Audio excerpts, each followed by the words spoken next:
So now we are exploring the passages that Sri Aurobindo has written about Ashwapati. And Ashwapati is receiving all these things from the highest heights. And he's in contact with the Divine Mother, and he's in contact with the Lord. So we're continuing now, and we go very slowly, as most of you know, trying to catch something of the essence of each line or a group of lines. So we'll begin. We ended with the tripod seat of mind. The tripod seat of mind, of course, is the physical mind, the vital mind, and the dynamic mentality. But the normal human mind has 3 layers. And these are the 3 layers: physical mind, vital mind, and reason, the thought mentality. So we had the last line we read was, all was made wide above, all lit below. So he sees this great wideness above, everything is light below. And therefore the next line tells us, in darkness core, she dug out wells of light. On the undiscovered depths imposed a form, lent a vibrant cry to the unuttered vasts, and through great shoreless, voiceless, starless breadths bore earthward fragments of revealing thought, hewn from the silence of the ineffable. Quite a lot here to look at. So, first of all, in this darkness, the divine creatrix comes down, and Sri Aurobindo uses this great word, dug out wells of light. And even on the undiscovered depths, she imposed a form. So these undiscovered depths are in the transcendent. They are formless, featureless, immutable, perfect, but there's no form at all in the transcendental. But here we see that she has dug out wells of light where? On the undiscovered depths, imposed a form. So from the formless comes the form. The form doesn't come automatically. It has to come from the formless.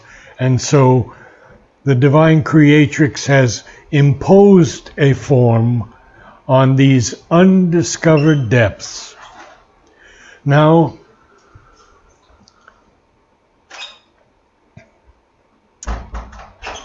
Sri Aurobindo tells us in one of his letters on yoga, form is the basic means of manifestation. And without it, it may be said that the manifestation of anything is not complete.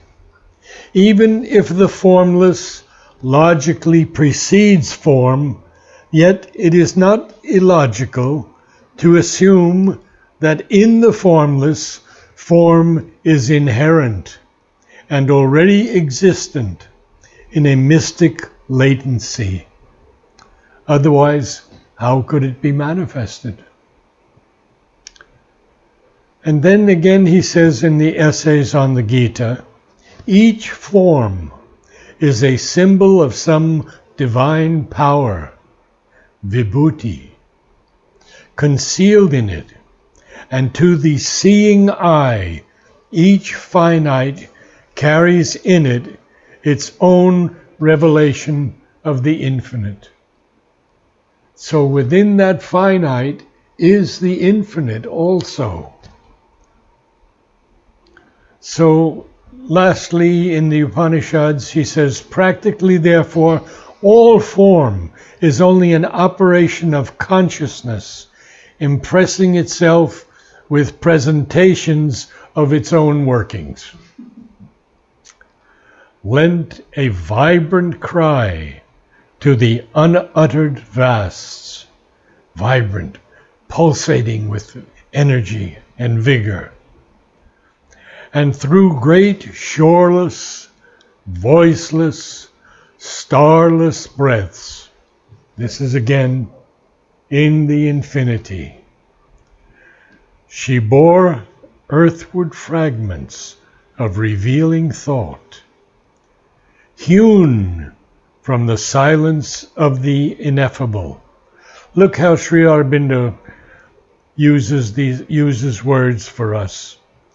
First of all, she dug out wells of light. Then she imposes a form on the undiscovered depths. Then she lent a vibrant cry to the unuttered vasts, and through great shoreless, voiceless, starless breaths, what did she do? Bore earthward fragments of revealing thought, hewn from the silence of the ineffable. To hew is generally known as cutting something down. You hew a tree with an axe. You cut something by repeated blows. And so here is a very interesting use of the word hewn. It's obviously not cutting something like an axe, but it's cut. Pardon?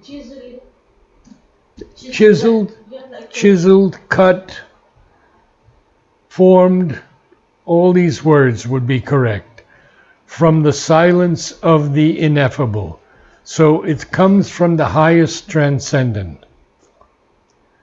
And Sri Aurobindo has a lot to tell us about the ineffable, but I'll only read a couple to you. In the Life Divine, he says, the absolute is for us the ineffable.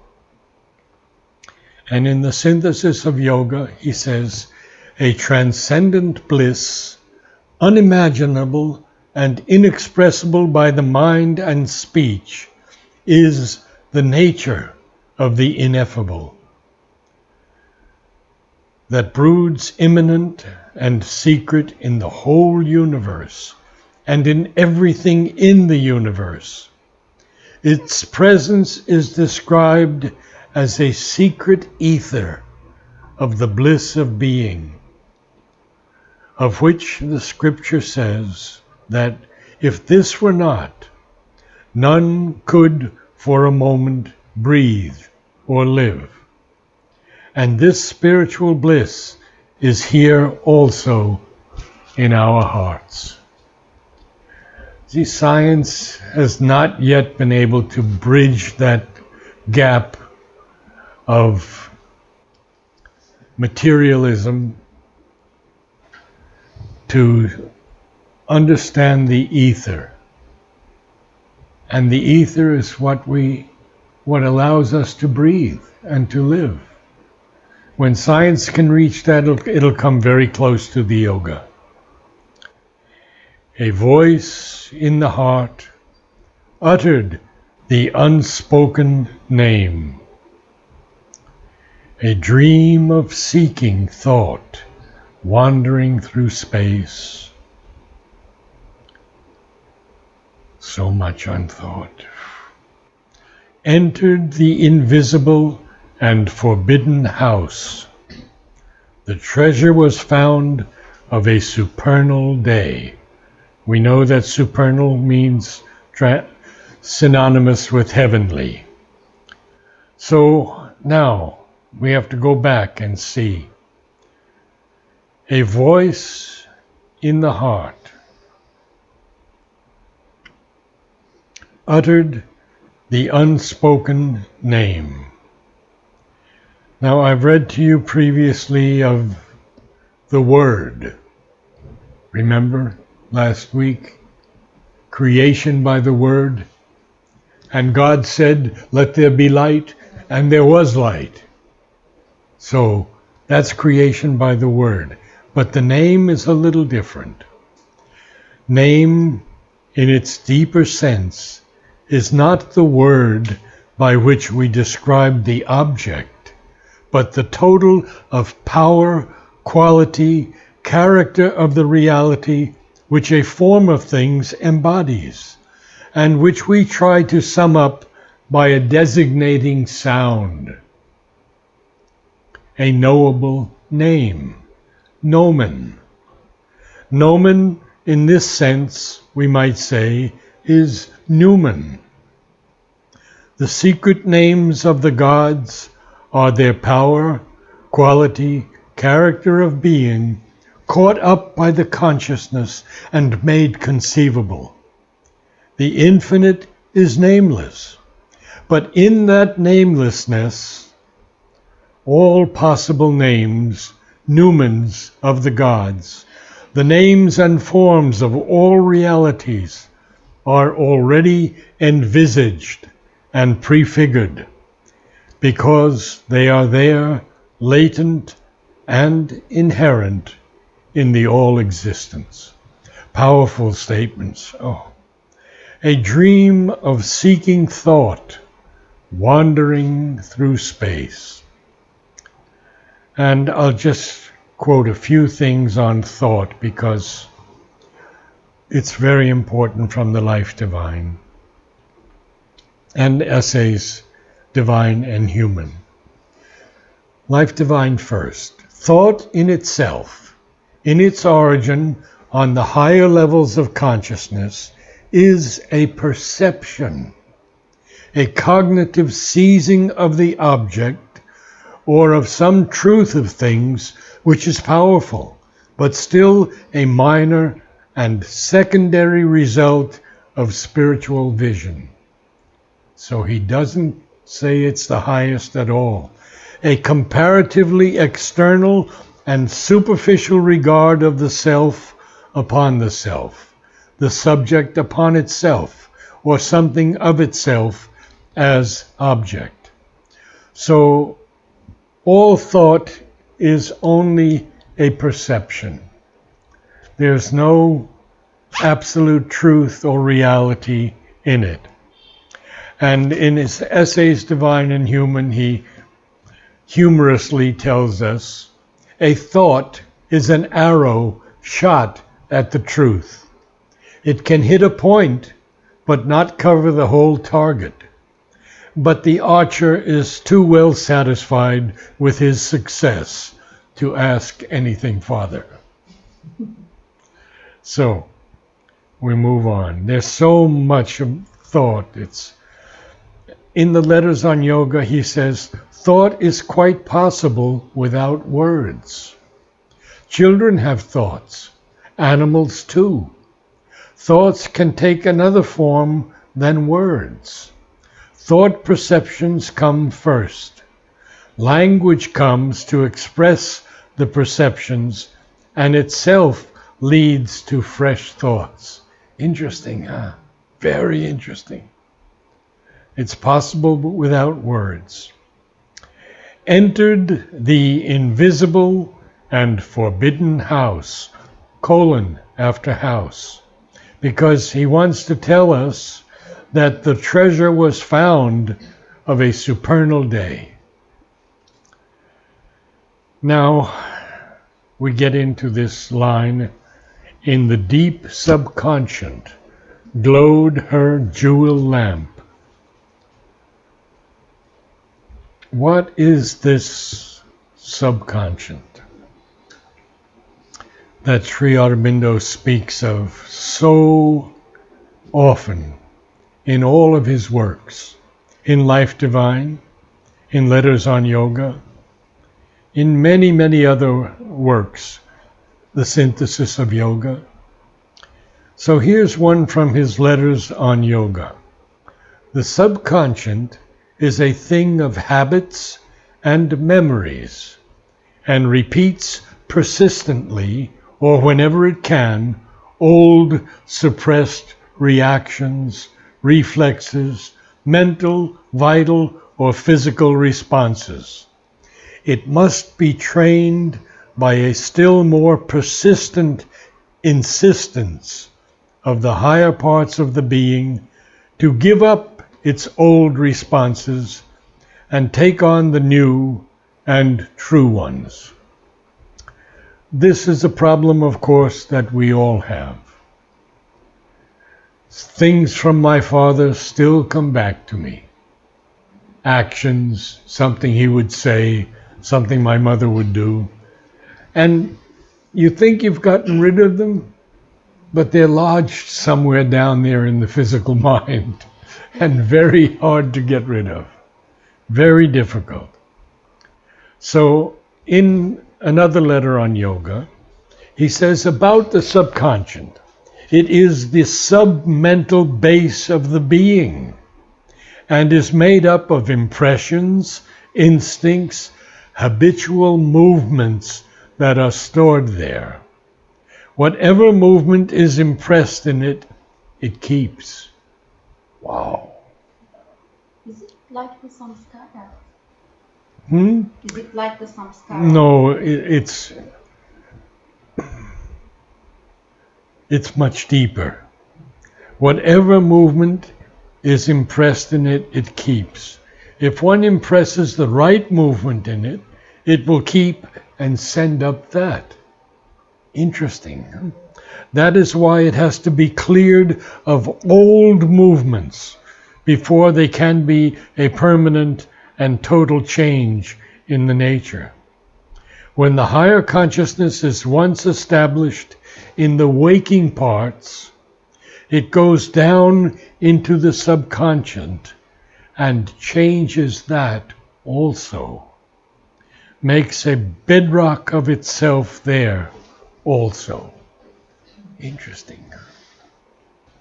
Lifted, it showed the riches of the cave, where by the miser traffickers of sense, unused, guarded beneath night's dragon pores, in folds of velvet darkness draped, they sleep, whose priceless value could have saved the world. Oh, a lot to go through here. First of all, what is the cave? I asked Temi, and she said very simply, the cave is the subconscious depths. Alok says the word cave refers here to the subconscious domains, where the past gleamings of light lie stored and hidden, guarded by the forces and beings of darkness. Where by the miser traffickers of sense. Now, but cave, yes. C is capital. Which?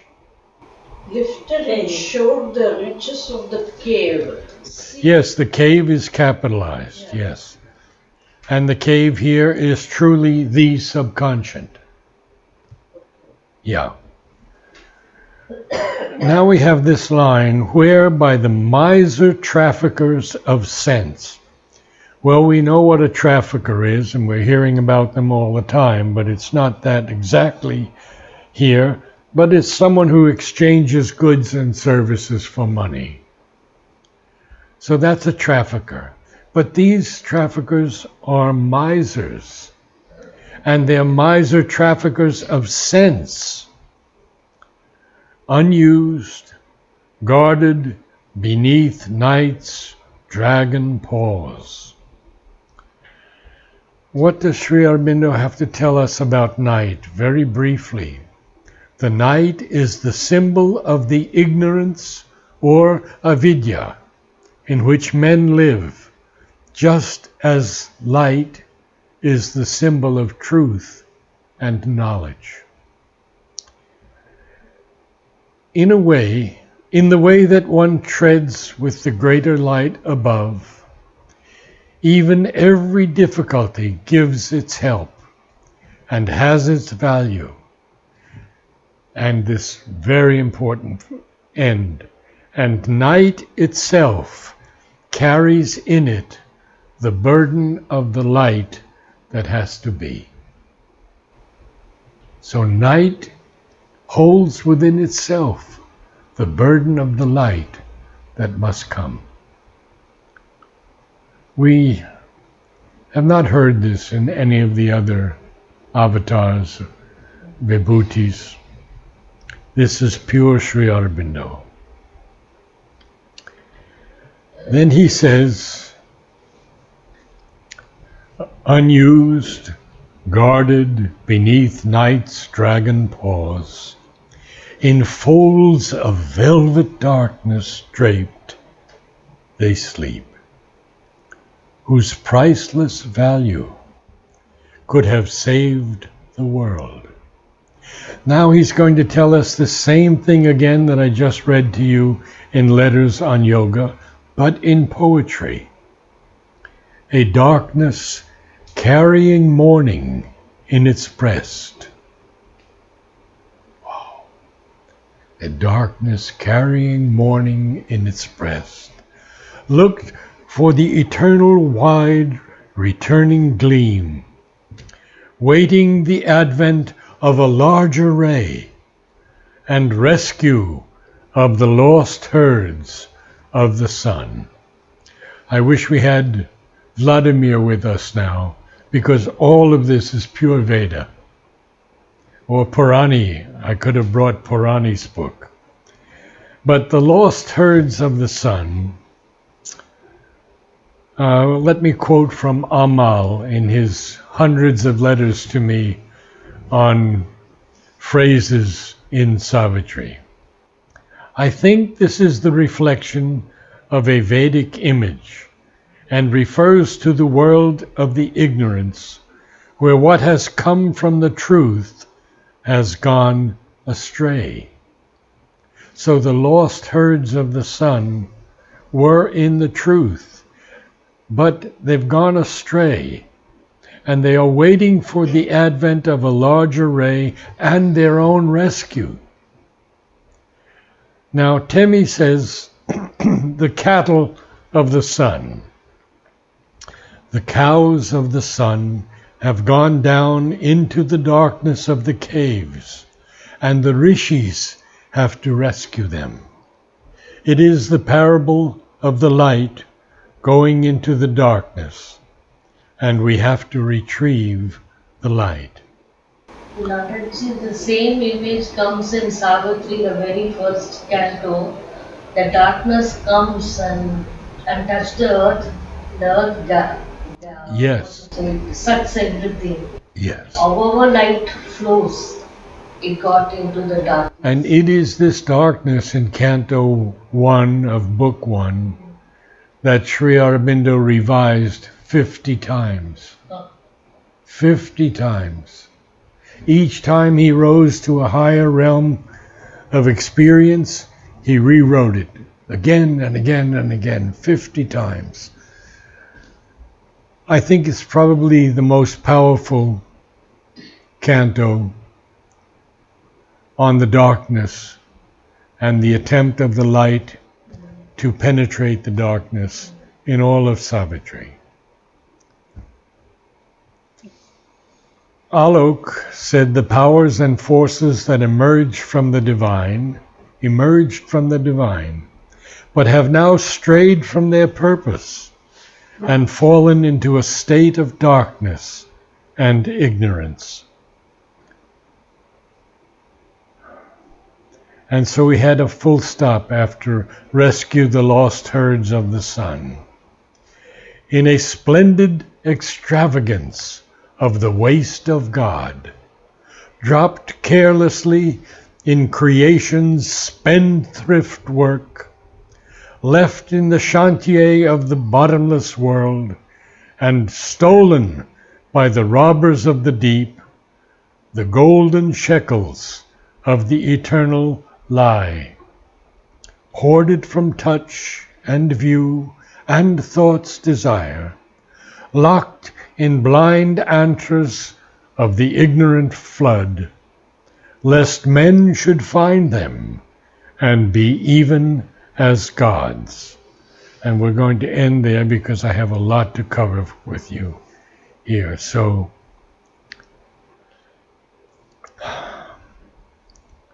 spendthrift. Someone who is spendthrift is wastefully extravagant. Left in the chantier of the bottomless world, Sri Aurobindo puts in the French word. And Jumour and I talked about this, and she says in French, it is a building site where you dig the foundations. There's a lot of building. In order to build up, you have to dig down. It's like building a world. So, left in the chantier of the bottomless world and stolen by the robbers of the deep. The robbers are, in the Veda, vital beings who come to steal away the good condition, or else to steal the gains of the sadhana.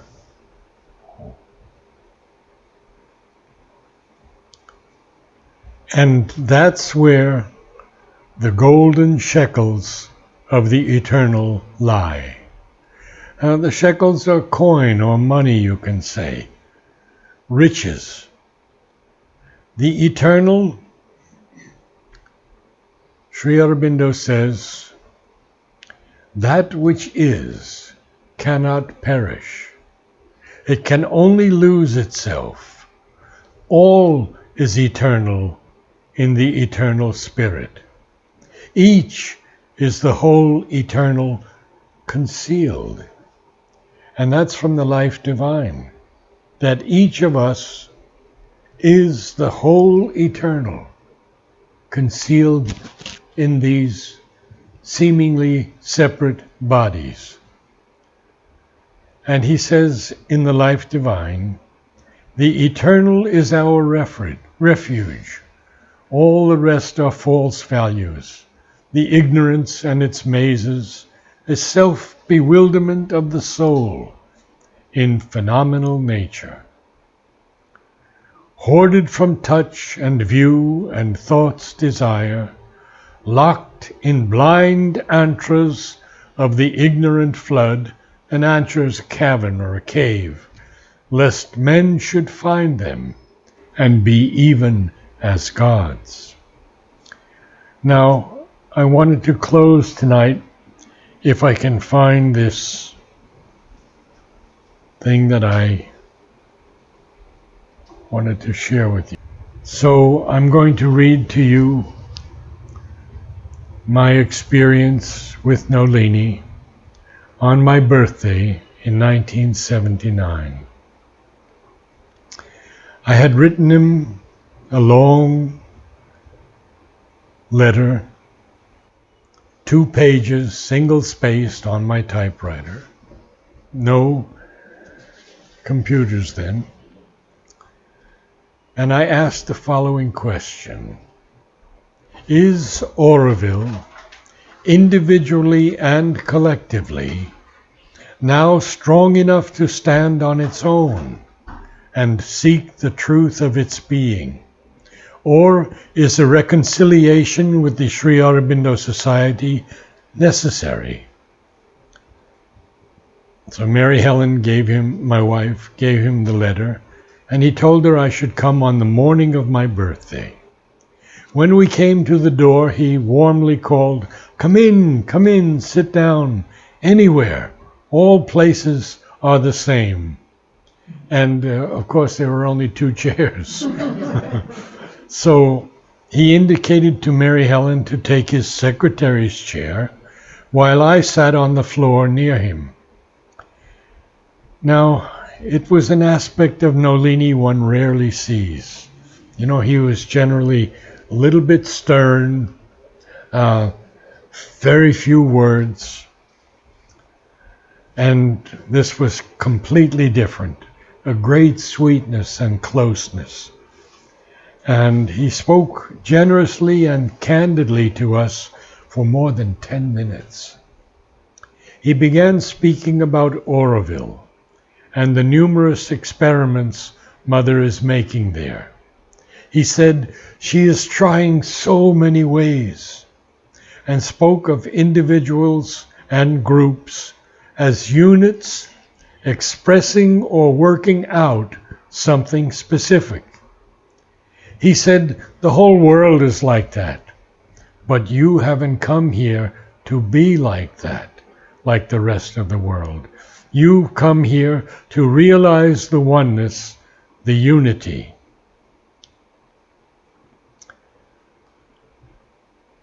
Regarding the question in my letter he had, it need not happen like that. And he spoke at length about the necessity for goodwill. He said it can't be just a superficial good, but a deep, sincere bonne volonté. He repeated this many times in different ways, and then spoke of the destructiveness of rancor. He said rancor and hatred eat at the consciousness. It makes a man as low as an animal. No, lower, a worm or an insect. It comes from the lowest part of the being. Then he said, the world is in such a state, but one has to be a guru to be the leader of a nation. Then he was quiet for a while. When he spoke again, referring to goodwill, he said, I tell you this, speaking to me, because it is your birthday, that you have the capacity. He was silent for a moment, then said, no one has the capacity. It is all her. One only has to see her for a moment. She casts her glance, and it is enough. I then asked him, what about the matrimondia? He said, do not trouble yourself about it. It will go on. The work means nothing. Then comes this extraordinary statement. Then he said, pointing to each of us in turn, Mary Helen first, your body, and then me, and your body, and then himself, and my body, may all look different, but they are not. They are all the same. They are all her body, really. She has put a part of herself into each of us. And there's more, but I've run out of time, so. Any questions? Okay. We'll concentrate for a few moments, and then we'll do Om.